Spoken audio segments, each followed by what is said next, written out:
Well, hi, Winning Impact Team. Hello. Hi. So you guys won Impact at one of your district events.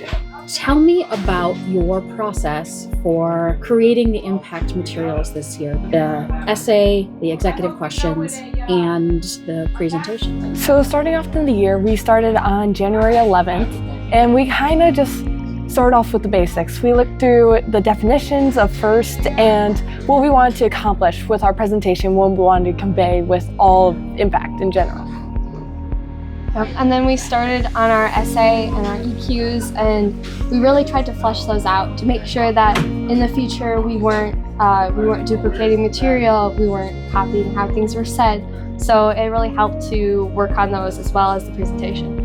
Yeah, and what made this truly shine was it being like a group work and a group effort, because everybody pitched in, everybody had great ideas that just made the whole thing come together. So it was a really big group effort. Was there a structure to your presentation or your essay? How did you decide to go about composing both the essay and your presentation? Yeah, so everything ran along a structure. We had these 4 pillars. The opportunities we're bringing to students, the opportunities we are bringing to FIRST, the opportunities we are bringing to the community, to the greater community, and the opportunities that we are bringing for connection. Yep. And then so basically with those 4 pillars, we use those to structure kind of our presentation and really take a deeper dive into what all of that meant. What was a challenge that you guys had to overcome when creating either the essay or the EQs or the presentation? One of the challenges was deadlines, definitely, because we started off kind of late. And so getting us back to speed with most Impact and making sure we were getting everything done before the deadline. We created a whole calendar that we lived our life by, per se. And we had deadlines for when we wanted EQs done, when we wanted essays done, when we wanted certain portions of each to be done. And so through that, we were able to meet our deadlines and make a really good product.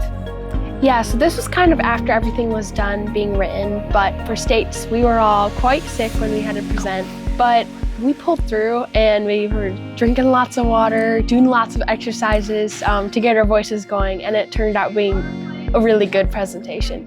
What things have you learned this year that you're going to do differently next year?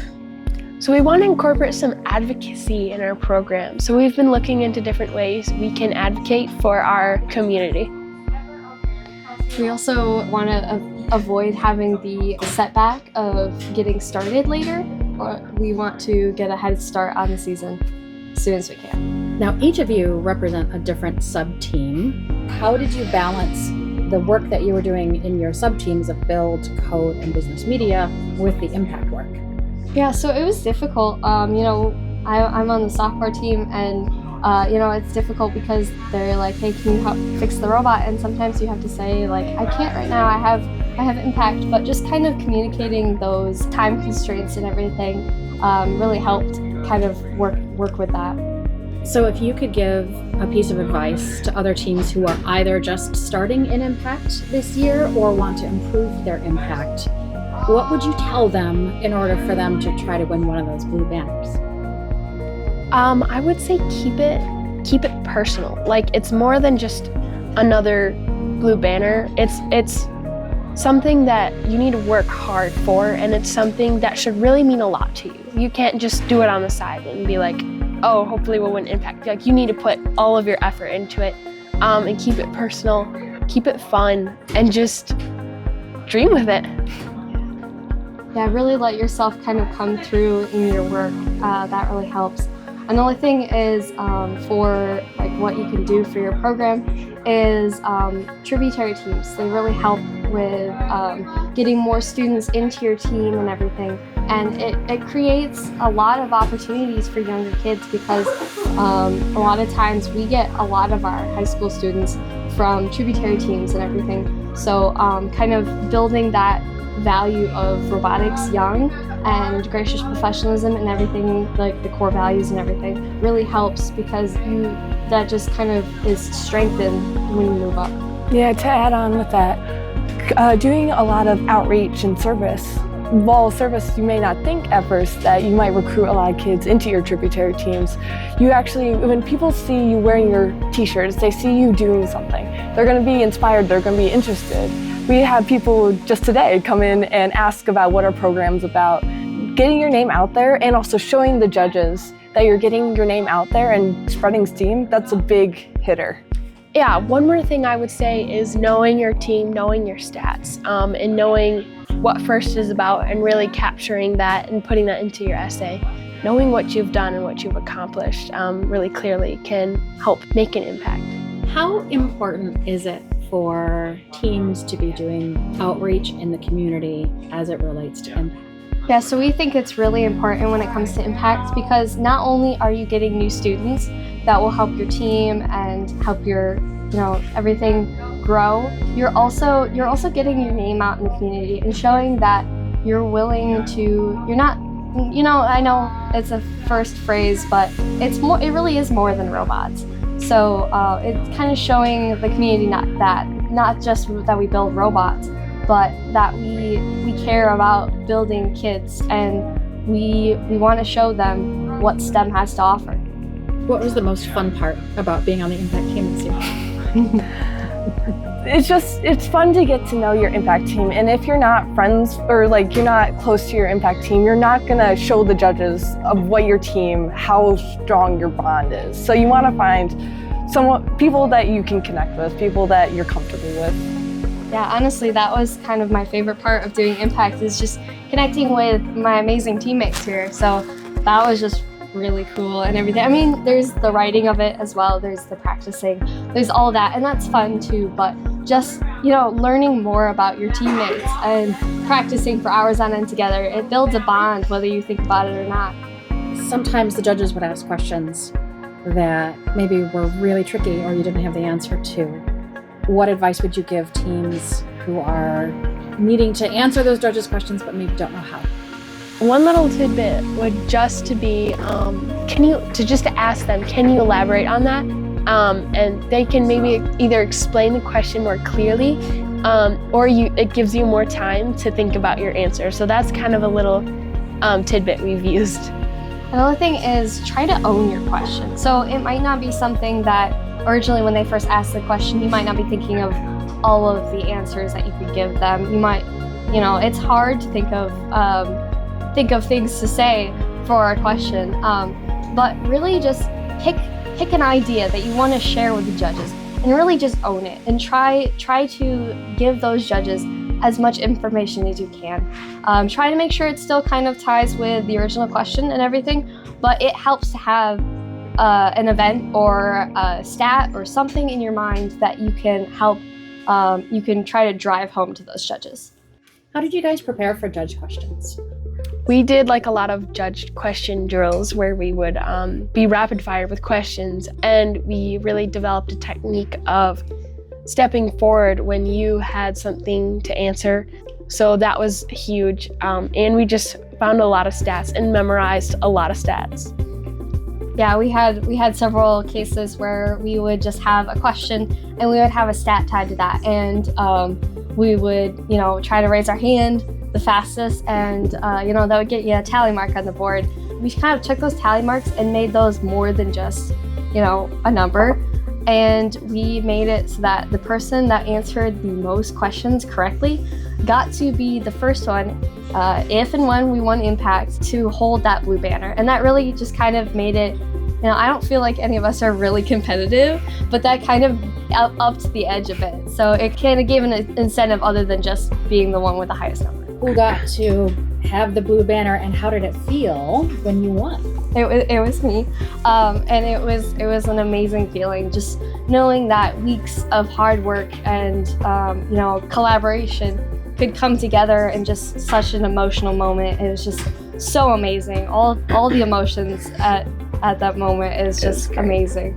Did you learn anything from other teams or from the judges' questions that you then modified your presentation for states?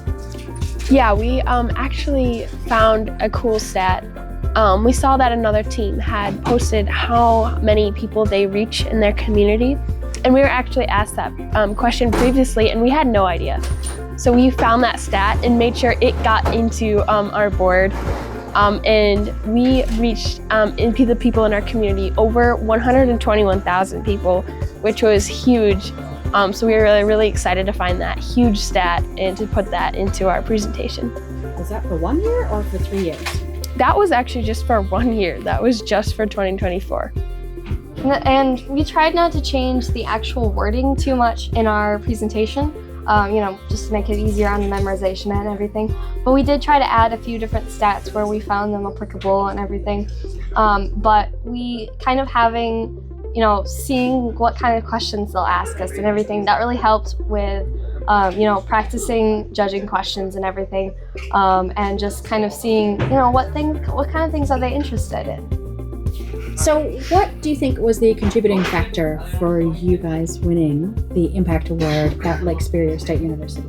I would say the big thing would be is our intern program. We have 20 students on our team, and we had 18 interns, which is a lot. With that, we decided we needed to come up with a special project to teach them the skills they need. We had the idea for them to make a 3D printed board, which we would then incorporate into our impact presentation. And the judges really loved that. And they were amazed by our intern program and just how great this team is, and then how many people want to keep going with the team. We had the issue of, since we had so many interns and we only have 20 students, we weren't sure where to put them because sometimes we would have project but nowhere to put them. So with the project, it was kind of able to put all their focus and mind power towards actually putting into a product that would be used by the robotics team. And the intern project itself is when we invite middle schoolers to come and see what this team's about and see what they might be getting their hands into, and learning the skills and making the friends they need to jump into the high school team with confidence and success. Yeah, and I know it was really, really influential in me being on the team, because I was also an intern, and it just really helped me because otherwise you're getting a fresh start into this team that you don't know many of the people. You're expected to build a much larger robot than FTC, and sometimes it can be a bit of a learning curve. But I know for me, the intern program really helped me kind of integrate myself with the team. And it's simple things of you can learn everybody's names before day one. So, and you're learning skills like software skills or even social skills. You're learning those in the environment that you're going to be in. And that's really helpful. I know it was for me, and I'm just super glad that we can continue to share this experience with other FTC kids. So tell us about your intern project board. Yeah, so this was completely 3D printed. The interns picked colors. They traced the CAD into 3D printing software, and the logos were all dropped in. So this is our first piece here. It's our drops section. So it's actually, I don't know if you can see it, but it's got magnets inside of there and in here. So it just magnetically sticks in there. And then our second piece is our river piece. This represents our tributary teams with the First Tech Challenge and the First Lego League logos on it. Again, just magnet in there. Our third one is our waterfall. So it's our waterfall. And then our fourth and final piece is the piece of our ocean of opportunities, which we use to represent connection. And what do the drops in the waterfall represent? The drops represent each individual student and how alone we are drops, but together we can create a powerful river. And then the waterfall represents our summer camp.